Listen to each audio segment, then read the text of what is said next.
Dari tadi pagi sudah sampai sore ini. Ada yang masuk untuk kasih makan, tidak. Tidak, bubur yang tadi pagi sampai sore, bubur masih ada di meja. Bagaimana kalau dong tidak kasih makan? Anak mau kuat bagaimana? Dari tadi ini dia tidak pucat begini. Sekarang dia so pucat sekali. Perawat ini bilang begini, Mama, tolong angkat kok kita kasih keluar saja kain itu. Jangan sampai habis sesak. Ya setelah dia tarik kain, kecil langsung muntah keluar. Dari yang dia muntah keluar itu, anak nafas sudah tidak ada memang. Yang kecil hembuskan nafas terakhir di jam 3.42. Tidak ada dokter sama sekali di situ.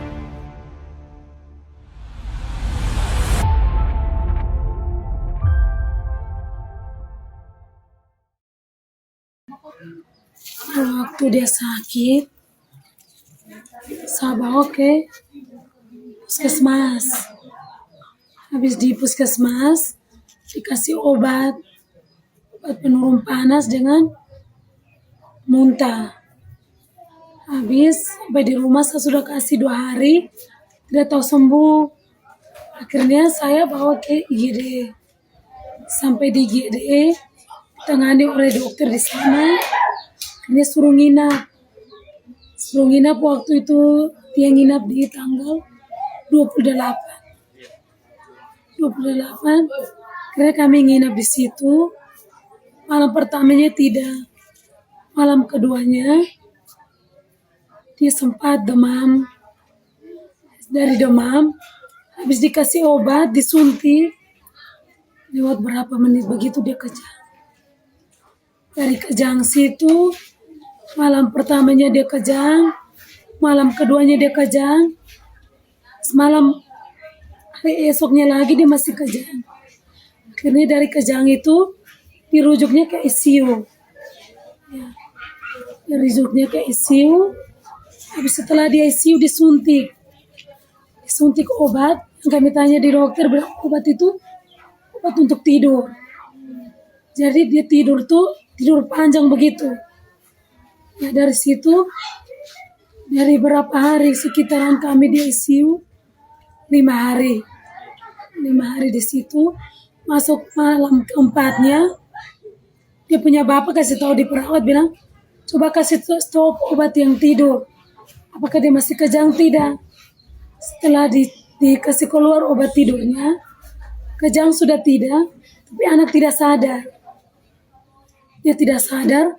Maka dari situ, dari ICU, dokter anak merujuknya ke rumah sakit Kupang. Katanya mau CT scan di bagian otak. Takutnya selama kejang ada gangguan ke saraf otak. Ya, dengan selama yang katanya bius yang disuntik, makanya obat tidur yang disuntik, pekerjaannya hanya 6 jam. Tapi sudah lewat 6 jam. Kecil tidak sadar. Makanya dirujuk ke sana untuk lihat penyebabnya apa, anak tidak sadar. Setelah dari situ, malamnya mau rujuk tidak jadi. Karena malam dengan alasan anak kecil jangan jalan malam, tidak baik. Jadi paginya jam 8 dirujuk dari RSPP Tuwebua Kupang. Saya tanya di supir, rujuknya ke rumah sakit mana? Supir bilang rumah sakit umum Johannes Kupang. Kami sampai di Kupang jam 2. Sampai di Kupang jam 2. Sekitaran dari situ kami nginap di IGD. Itu yang hari Minggu? Ya, hari Minggu. Sekitaran jam 11, masuk jam 12, kami dirujuk ke ICU. Sebelum ke ICU, jam 12 malam kok? Ya, sebelum ke ICU, kecil diminta untuk CT scan dulu. CT scan, yang temani kecil masuk di ruangan dia punya bapak. 1 malam di ICU, tidak ada dokter di situ yang lihat. Itu yang Minggu malam itu? Ya, Minggu malam sampai paginya dokter gizi yang masuk. Senin itu? Ya, dokter itu pergi juga, tidak kasih tahu, bilang saya ini dari dokter gizi ke tidak. hanya bertanya di saya bilang, mama bisa minta adik punya kuping, saya ambil, saya kasih. Lalu yang tahu dokter anak masuk atau tidak, suami yang jaga di dalam. Setelah dari situ, besoknya lagi, saya tanya, ini bapak jaga di sini nih, kira dari tadi pagi sudah sampai sore ini, ada yang masuk untuk kasih makan tidak? Tidak, bubur yang tadi pagi sampai sore, bubur masih ada di meja. Itu yang hari Senin itu. Ya hari Senin. Jadi saya tanya bilang, bagaimana kalau dong tidak kasih makan? Anak mau kuat bagaimana? Dari situ malamnya itu hari Senin. Ya masih hari Senin. Masih hari Senin. Sorenya kemarin sore yang hari Senin. Oh, dari hari Senin malam sampai pagi lagi juga belum kasih makan. Sedangkan di IGD dia punya bapak mengeluh di dokter bilang begini, dokter tolong kasih makan dulu.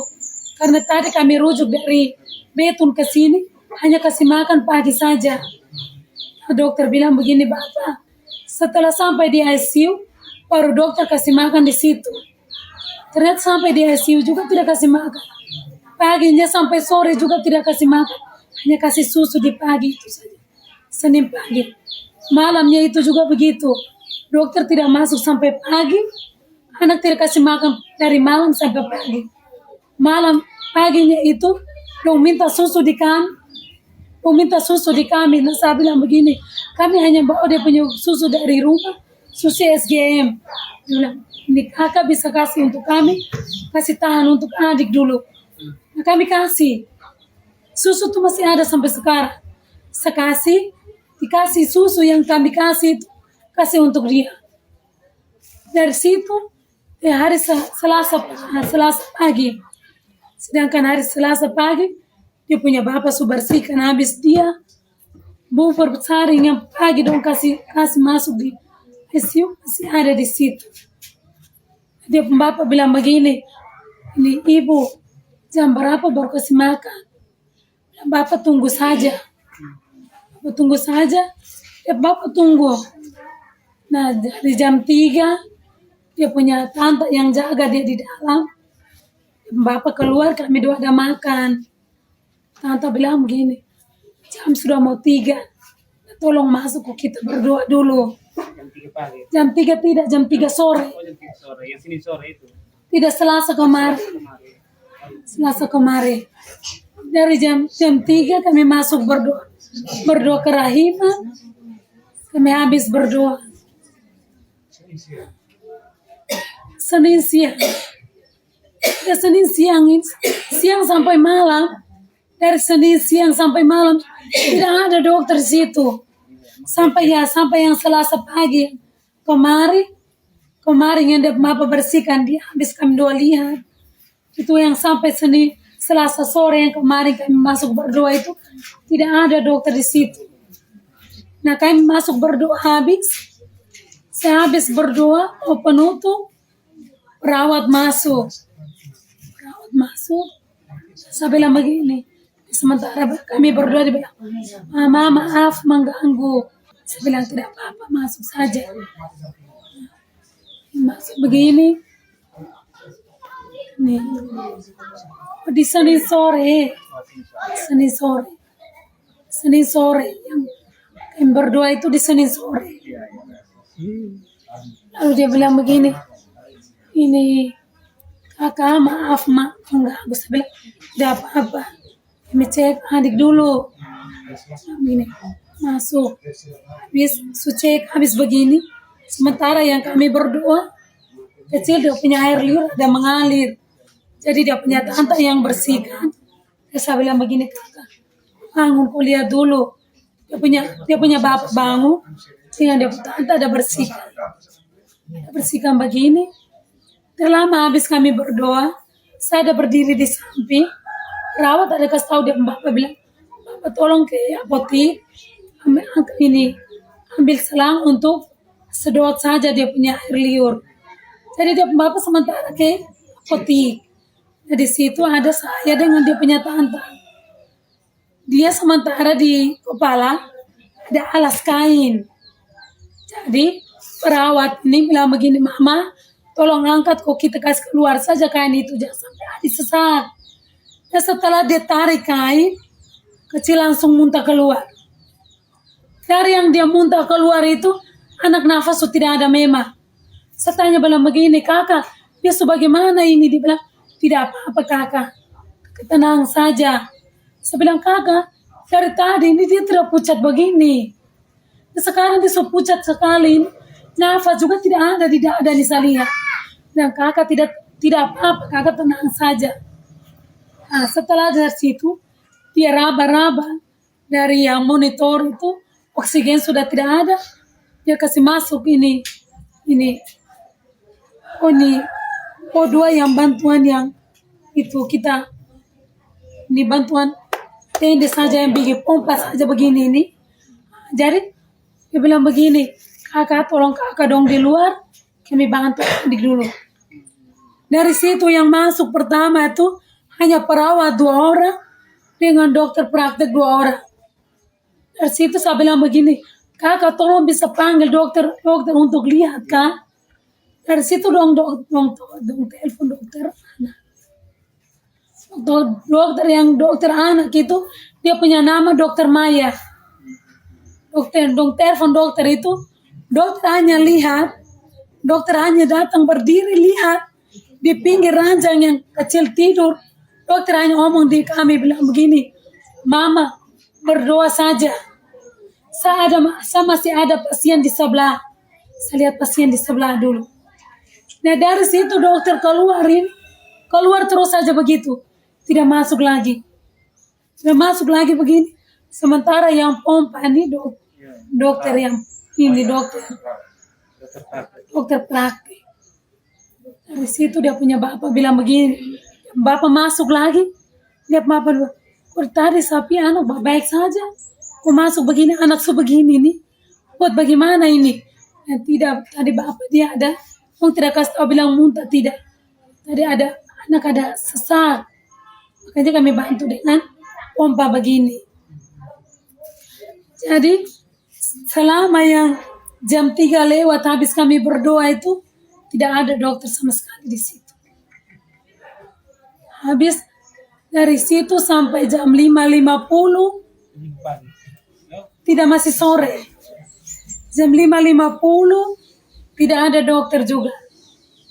Sementara itu, dong dorong alat bantu nafas ini, dorong kasih masuk. Dia bilang, Bapak, nanti kita tolong bantu dengan alat ini saja ya Bapak. Dia bilang tidak apa-apa, asalkan dia bertahan. Nah, sekitaran 10 atau 15 menit, dorong kasih keluar kembali. Saya tanya di dokter praktek. Saya bilang, Dok, kenapa tidak pasang? Perawat itu jawab bilang begini, dokter masih dalam perjalanan. Dokter yang mau pasang belum ada. Jadi kami kasih keluar kembali dulu. Nanti dokter sudah tiba, baru dipasang kembali. Sudah dorong kasih keluar. Tidak lama berapa menit, dorong kasih masuk kembali. Tidak tanya lagi. Nah di saat berapa menit kemudian didorong kasih keluar lagi, dia punya bapak bilang begini, kenapa tidak pasang? Apa? Dokter belum sampai. Kalau sudah sampai baru pasang. Dorong kasih keluar lagi. Tidak lama berapa menit begitu, dorong kasih masuk lagi. Dorong kasih keluar lagi. Bapak bilang begini, ini barang ini dari tadi dorong kasih masuk kasih keluar. Nah kapan mau pasang di sapunya anak ini? Nah, lalu bilang Bapak, yang perawat yang perempuan rambut pendek begini datang teriak di depan Bapak bilang, Bapak dokter yang mau kasih pakai itu belum ada. Jadi Bapak mengerti saja dengan kami. Didorong kasih keluar begini. Tidak lama dia Bapak mengamuk di meja ICU bilang begini, Mama, kakak mereka ini tolong, kalau dokter tidak ada, kasih tahu saja bilang dokter tidak ada. Jangan tipu kami yang masyarakat bodoh ini. Kalau tidak ada, kasih tahu saja. Ini barang, ini mau kasih masuk. pasang di saya punya anak ini, masih tipu kami. Dorong kasih masuk, kasih keluar, kasih masuk, kasih keluar. Ini manusia. Ini nyawa ini. Dia ini bukan binatang. Kau jadikan saya punya anak bahan praktek untuk dokter praktek ini. Ini Bapak, kau tidak mengerti dengan saya punya perasaan ini. Dia Bapak sempat tanya, dia bilang, Mama, Bapak, kalau Bapak bilang Mama tidak, kalau suatu saat tidak seperti saya ini, tidak rasakan seperti saya ini, tidak apa-apa. Kalau suatu saat ada anak, pasti apa yang saya rasakan ini, Bapak dan Mama akan rasakan. Nah setelah dari situ dia punya Bapak mau masuk, datang lalu dokter yang habis operasi, pasien di ruang operasi, dia dorong pasien masuk di ICU. Dari situ dia punya Bapak, dia menangis sambil peluk dokter yang operasi ini, bilang, Pak dokter, tolong pasang itu alat di saya punya anak dulu. Lalu dokter bilang begini, Bapak ini bukan saya punya tugas. Bilang, Bapak saya tahu bukan Bapak punya tugas, tapi tolong selamatkan saya punya anak. Lalu dokter bilang, tunggu Bapak sabar sedikit, saya habis pasang ini, saya akan pergi pasang di Bapak punya anak. Nah habis pasang di situ, dokter pi pasang di yang kecil.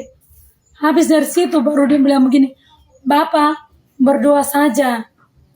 Habis pasang dari situ, makanya sudah dari situ hanya berapa perawat yang masuk.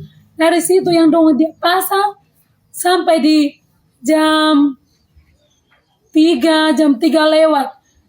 Yang kecil hembuskan nafas terakhir di jam 3:42. Tidak ada dokter sama sekali di situ. Tuh dia hembuskan nafas terakhir di ICU. Tidak ada dokter sama sekali.